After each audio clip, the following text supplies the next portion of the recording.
त्यानंतर बरोबर 8 दिवसांनी ग्वाल्हेर बंगलोर एक्सप्रेस बंगलोर रेल्वे स्टेशनच्या प्लॅटफॉर्मला लागली आणि त्यातून अथांग आहुजा खाली उतरला. स्टेशन बाहेर पडताच रिक्षावाल्यांचा गराडा त्याच्या भोवती पडला. बाहेर येणाऱ्या सगळ्याच प्रवाशांच्या साब रिक्षा चाहिये का म्हणून सगळे मागे लागत होते. काय करावं याचा विचार करत असताना एका रिक्षा चालकानं हॉटेल चाहिये क्या अशी ॲड ऑन ऑफर दिली आणि अथांग मोहात पडला.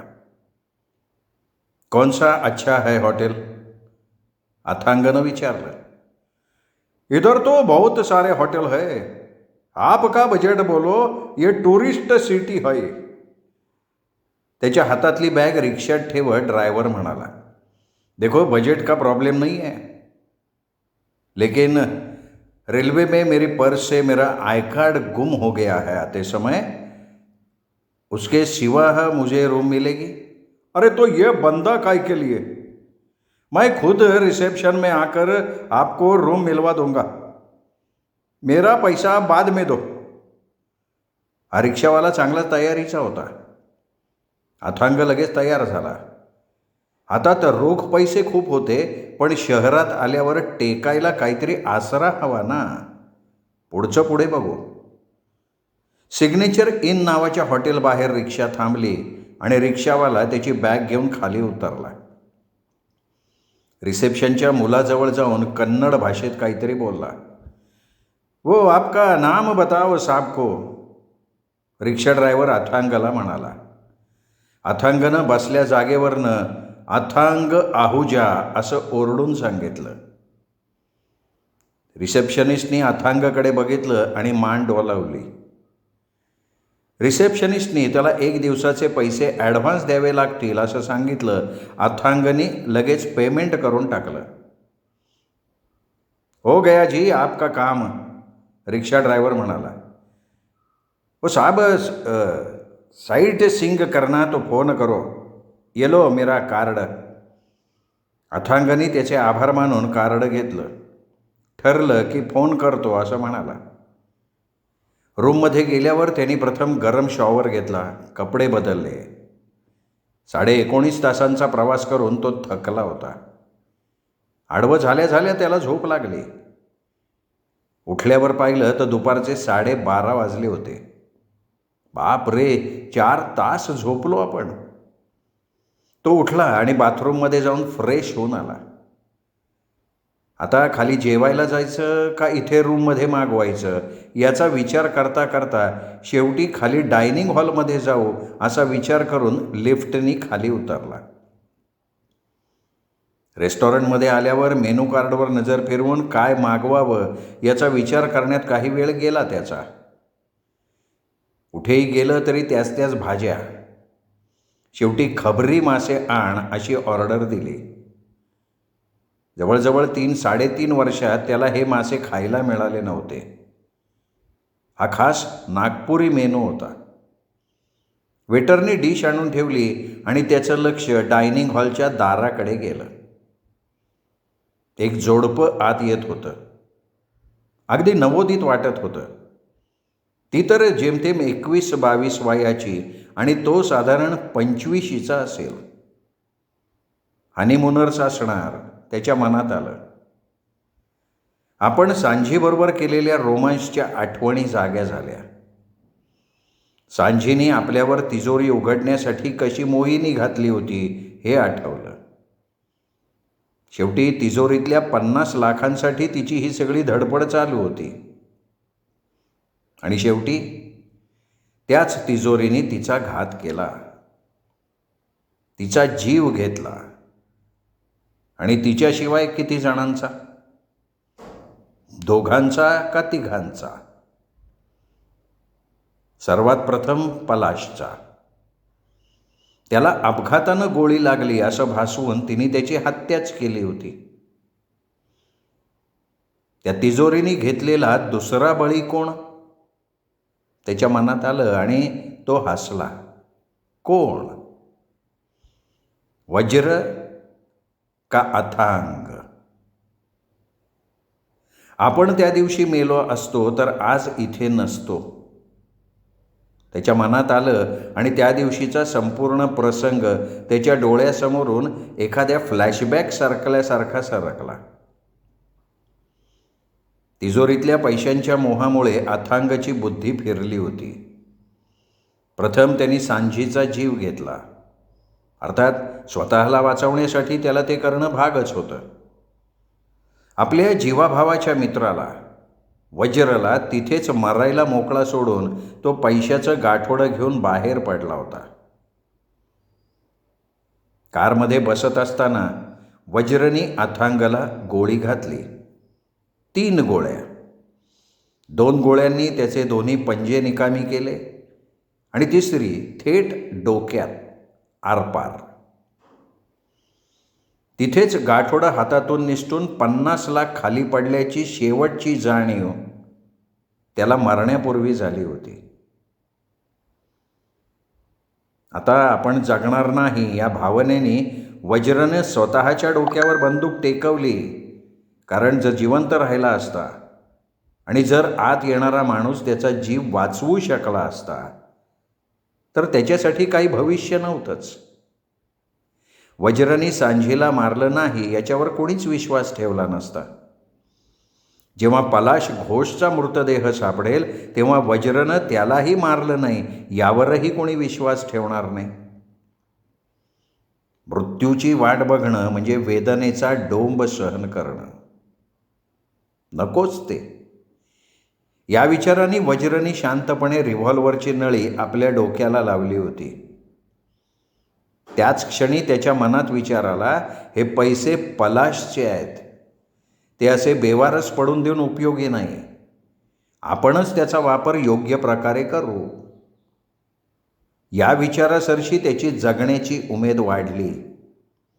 या पैशांचा विनियोग काहीतरी लोकोपयोगी कामाला झाला पाहिजे. त्यासाठी आपल्याला जगायला हवं. पण कसं? तू तुझ्या मरणाने इथेच मर असं अथांग का म्हणाला? आपण खरंच मरणार आहोत? मरणारा असू तर हे पैसे सुरक्षित ठेवायचा प्रयत्न करून मगच मरू. प्रयत्न तर करू. जगलो आणि सापडलो तर नागपूर जेल नक्की. आणि अचानक त्याला ती जाणीव झाली, जो मेलाय तो वज्र द्विवेदी आहे. तो अथांग नाहीच आहे. इन्स्पेक्टर चॅटर्जी जेव्हा इथे वज्रला शोधायला आला तेव्हा त्याचं नाव शीर्ष साहानी आहे असं त्याला सांगण्यात आलं होतं. वज्रला वाचवण्यासाठी तेव्हा अथांग इन्स्पेक्टर चॅटर्जीच्या समोर शीर्ष साहानी या नावाने सामोरा गेलेला होता. इन्स्पेक्टर चॅटर्जींनी खऱ्या वज्रला कधी बघितलंच नव्हतं. त्यामुळे अथांग हाच शीर्ष साहानी आहे असं गृहीत धरून तो बोलला होता. सांजीनी सुद्धा अथांग हाच शीर्ष साहानी असल्याची पुष्टी दिली होती. तसे ते दोघे उंचीनं, अंगाच्या वर्णानं, केसांच्या स्टाईलनं, मिशी ठेवण्याच्या पद्धतीनं एकसारखेच होते. आता खरा अथांग मेलाय तर आपण मेलेला माणूस वज्र आहे पण तो शीर्ष साहानी नावाने इथे राहत होता अशी बातमी पसरवून आपण स्वतः अथांगच्या नावानं आयुष्य चालू करू शकतो. इथून मुंबई, बेंगलोरसारख्या गजबजलेल्या शहरात जाऊन आरामात लपून राहू शकतो. तिथे कोणाला ओळखू येणार नाही आणि अथांगाचं क्रिमिनल रेकॉर्ड नसल्यानं त्याला कोणी अटक करायला येणार नाही. हे सगळं करायचं तर जगलं पाहिजे. आपल्या छातीत होणाऱ्या वेदनांवर उपचार व्हायला हवा. अथांगने आपल्या छातीत गेलेली गोळी काढली असं त्याने आपल्याला सांगितलं आणि आपण त्याच्यावर विश्वास ठेवला. पण गोळी काढता कशी आली त्याला डॉक्टरांच्याकडे न जाता? तो काही त्यातला तज्ज्ञ नाही आहे. म्हणजे शक्यता आहे की गोळी आत शिरलेलीच नसणार. ती गोळी बरगडीला चाटून वगैरे गेलेली असणार आणि आपण जखमेपेक्षा घाबरून बेशुद्ध झालेलो असणार. आपल्याला आत्ता ज्या वेदना होत आहेत त्या मृत्यू देणाऱ्या नाही आहेत हे अचानक त्याला जाणवलं आणि हायसं वाटलं. नशिबाने या घटनेनंतर कोणतंही वाहन पंपावर आलेलं नव्हतं. वज्रनी तिथून उठून आधी पैशाचं गाठोडं ताब्यात घेतलं, ते गाडीत ठेवून दिलं. त्याची नजर अथांगकडे गेली. डोक्यात मागून घातलेली गोळी पुढून बाहेर पडताना चेहरा छिन्न विच्छिन्न झालेला होता. नेम चुकलेल्या दोन्ही गोळ्यांनी दोन्ही पंजे फाटले होते. थोडक्यात मेलेला माणूस वज्र आहे का अथांग आहे हे समजायला वाव नव्हता. पोलिसांकडे कैद्यांचं जे रेकॉर्ड असतं ते हाताचे ठसे आणि चेहऱ्याच्या खुणा. पण इथे हे दोन्हीही रेकॉर्ड नष्ट झालेलं होतं. आपण जगलो तर अथांग म्हणून जगायचं पुढचं आयुष्य हे त्यांनी तिथेच नक्की करून टाकलं. अथांगचं आणि सांजीचं प्रेत हलवण्याची सुद्धा गरज नव्हती. कोणी दरोडेखोरानं धाब्यावर हल्ला करून सांजीला ठार मारलं आणि तिजोरी उघडून त्यातले पैसे घेऊन पोबारा करत असताना त्यांना वज्र पंपाजवळ पाठमोरा दिसला आणि दरोडेखोरांनी त्यालाही मागून गोळी घातली. असाच सीन तो उभा करणार होता. आधी बरं व्हायला हवं, पुन्हा त्याच्या मनानं घेतलं. आपल्या वेदना सहन करत त्यांनी गाडी चालू केली. मागच्या महिन्यात पलाश एका मीटिंगला जाणार होता तेव्हा सांजीला तिजोरी उघडून दिली की पळून जायचा प्लॅन करताना त्यांनी जवळच्या एका छोट्या रानात निवडुंगाच्या झुडपात वेषांतर करायचं सामान ठेवलेलं होतं. त्या दिशेनं त्यांनी गाडी हलवली. आधी वेषांतर केलं आणि वाटेत एका पब्लिक फोन बूथवरून इन्स्पेक्टर चॅटर्जीला फोन लावला. मी एक ट्रकवाला बोलतोय. आता मी पेट्रोल भरायला जरा विसावावर आलतो. अहो तिथं लय भयानक काहीतरी घडलंय हो. अहो दारात तिथं काम करणारा त्यो शीर्ष सहानी नाही का, त्यो नोकर गोळी लागून मरून पाडलाय. बांगला उघडाचे आणि दारात एक बाई रक्ताच्या थारोळ्यात पडली हो. मला वाटतं ती ना त्या पंपाच्या मालकाची बायको आहे बरं का. तुम्ही लगी या इथं. लय मोठा डाका पाडलाय बहुतेक इथं. इथं अजून बी काय कारवाले पण आल्यात. त्यातला एक जण म्हणतोय का मेलेला माणूस शीर्ष सहानी नाव सांगायचा, पण तो खरं म्हणजे नागपूर जेलमधनं पळून आलेला कैदी वज्र द्विवेदी होता. काहीतरी लय मोठा लॉच्या आहे बरं का इथं. फोन कट करून टाकला. त्यानंतर वज्र गाडी घेऊन जवळच्या गावाकडे निघाला. एका साध्या डॉक्टरच्या दवाखान्यासमोर त्यांनी गाडी थांबवली. आपली जखम दाखवली. हे जरा गंभीर दिसतंय बरं का. गोळी लागली आहे का बंदुकीची? हे पोलिसांना कळवायला लागेल. अहो गोळी लागली आहे का घासून गेली आहे बघून सांगा. मी रस्त्याच्या कडेला उभा राहून जरा मोकळा होत होतो. तिथे एक माणूस हातात छर्र्याची बंदूक घेऊन कुत्र्यांना मारत होता. एका कुत्र्याने त्याला हूल देताना माझ्या अंगावर उडी मारली, पण गोळी त्या कुत्र्याला न लागता मला लागली, पण बहुतेक चाटून गेली आहे ती. डॉक्टरनी जखम नीट तपासली. गोळी चाटून गेली आहे, आत नाही आहे, पण रक्तस्राव खूप झाला आहे. वेळेवर मलमपट्टी औषध का नाही केलं? वज्रांनी त्याला काहीतरी कारण सांगितलं. म्हणाला घरगुती उपाय केले पण उतार पडला नाही म्हणून आलो आहे. डॉक्टरांनी एक इंजेक्शन दिलं, काही गोळ्या लिहून दिल्या, जखमेवर बँडेज बांधलं. आता वज्राला जरा फ्रेश वाटलं. तिथून त्यांनी सरळ रेल्वे स्टेशनला जायचं ठरवलं. पण ही कार नेता आली नसती, कारण पोलिसांनी एव्हाना तपास सुरू केला असेल. म्हणजे पलाशची गाडी ते शोधणारच. या डॉक्टरच्या दवाखान्याजवळ ती दिसली तर संशय येईल. म्हणून त्यांनी ती तिथून 4-5 किलोमीटर लांब नेऊन लावली. गाडीतले पैसे काढले आणि रिक्षा करून स्टेशन गाठलं. रिक्षा करताना सुद्धा गाडी लावलेल्या जागेपासून लांब जाऊन त्याने रिक्षा केली.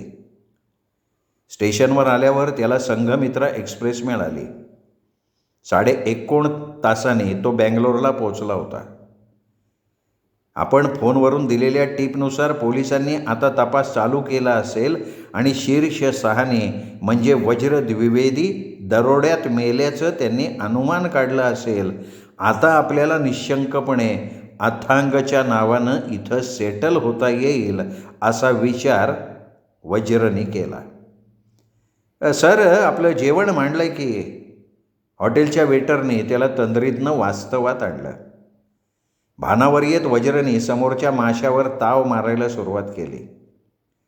त्याला मगाशी दिसलेलं ते जोडपं त्याच्या समोरच्याच टेबलवर बसलं होतं. कुजबुजत्या आवाजात ते एकमेकांशी बोलत होते आणि एकमेकांना घास भरवत होते. तिचं जेवण त्याच्या आधी संपलं म्हणून ती उठली आणि वॉश बेसिनपाशी गेली. पण बहुधा तिला अजून काहीतरी भरवायची इच्छा त्याला झाली आणि त्याने तिला हाक मारली. कृतज्ञता, 1 मिनिट ये ना इकडे. कृतज्ञता नागपूर जेलमधून सुटल्यावर आपल्याला मदत करणारी, आपल्याला जाताना नोटांचं बंडल देणारी, त्यावरच्या पहिल्या नोटेवर कृतज्ञता असे शब्द लिहिणारी आणि एक आकडा, बहुतेक फोन नंबर लिहिणारी हीच तर नसेल. दिसतीये तशीच, पण आता मोठी झाली आहे. होणारच की. तेव्हा ती 18-19 वयाची होती. आपण 3 वर्ष पलाशच्या बरोबर होतो. आता ही लग्नाच्या वयाची झालीच असणार. आणि कृतज्ञता हे फार क्वचित ठेवलं जाणारं नाव आहे. नोटेवर लिहिलेले कृतज्ञता हे शब्द म्हणजे मदत या अर्थाचे नसतील आणि हे तिचं नाव असेल तर हीच ती मुलगी. हिला ओळख द्यायला हवी. हिच्यामुळे तर आपल्याला तिथून पळून जायला मदत झाली. पण तिने पोलिसांना कळवलं तर.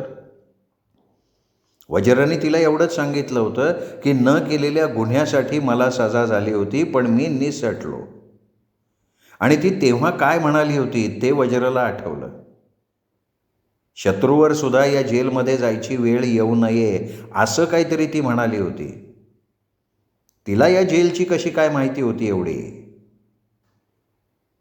अरे, या सगळ्यात तिने आपलं नाव त्यावेळी विचारलं नव्हतं.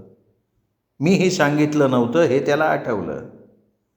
कृतज्ञता तो थेट तिच्या जवळ जाऊन म्हणाला. ती भांबावली. वज्रनी आपल्या खिशातनं तिने दिलेली आपलं नाव लिहिलेली नोट काढली. ही ओळखतेस तू? त्यांनी विचारलं. तिच्या चेहऱ्यावरचे भाव पटापटा बदलले. तुम्ही तुम्ही असं ती पुटपुटत राहिली. हां, मीच अथांग आहुजा. तुला भेटलो होतो. खरं म्हणजे दैवयोगानं तू मला भेटलीस, मला मदत केलीस. आता मी इथे नोकरी बघतोय.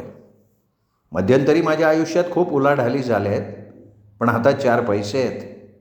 पण त्यावर माझा हक्क नाही आहे, ते दुसऱ्या कोणा भल्या माणसाचे आहेत.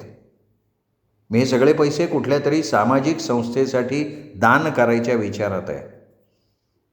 मी एखाद्या ठिकाणी नोकरी शोधून उर्वरित आयुष्य निवांत घालवणार आहे. तिच्या चेहऱ्यावर आनंद ओसंडून वाहत होता. पण तू इथे कशी काय? हनीमूनला आली आहेस का? नाही, माझं सासर इथलंच आहे. हे माझे मिस्टर वेधस भोपाल. आमचं लव्ह मॅरेज आहे. इथे त्यांचा हॉटेल व्यवसाय आहे. तिने ओळख करून दिली. वेधस भोपालनं त्याला शेकहँड केला. मिस्टर अथांग, तुमची हरकत नसेल तर माझ्याच हॉटेलमध्ये तुम्ही मॅनेजर म्हणून याल का? तुम्ही आता कृतज्ञताशी बोलत होतात तेव्हा तुमच्याकडे असलेले पण तुमच्या मालकीचे नसलेले पैसे तुम्ही सामाजिक कार्यासाठी वापरणार आहात असं म्हणालात ना.